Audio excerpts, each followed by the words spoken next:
Welcome to Voice Bootcamp, a global name in collaboration and contact center training. Hello, my name is Faisal Khan. I'm the Cisco and Genesys contact center instructor at Voice Bootcamp. And in this chapter of Genesys Cloud API Self-Study Kit, we're going to focus on the routing API, probably one of the most important API that you have available. Our objective here is to understand the routing components, get the flow details, manage a call route, get prompt details.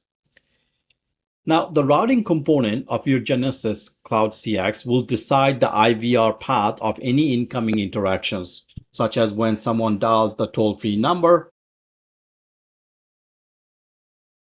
it will play a welcome greeting, welcome to Voice Bootcamp, press 1 for sales, 2 for support, so and so. All components are structured in the API platform and assign a unique GUID. The major component of the IVR route are, for example, the dial number, the DNIS.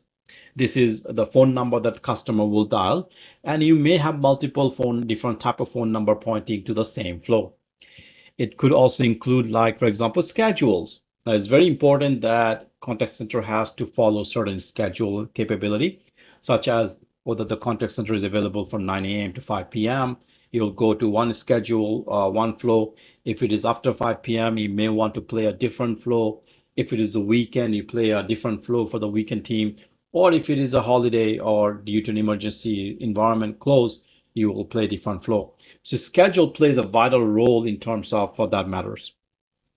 Then of course you have your emergency flow. Should there be a, let's say, tornado or a natural disaster, you may need to either close the contact center or open the contact center for that matter.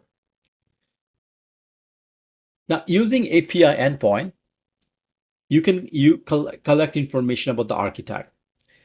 Architect flows also be accessible from the API endpoint. You can view the flow details.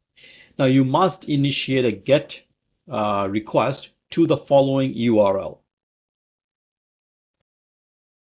along with the flow ID. Now, after opening a flow, you can locate the flow ID on the address bar of the Genesys Cloud CX.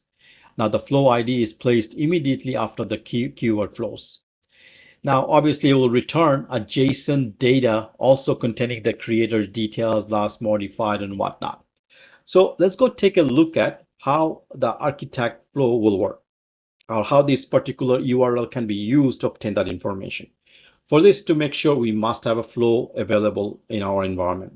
So what I will do first, I want to make sure that there is an inbound flow available. So this would be under architect.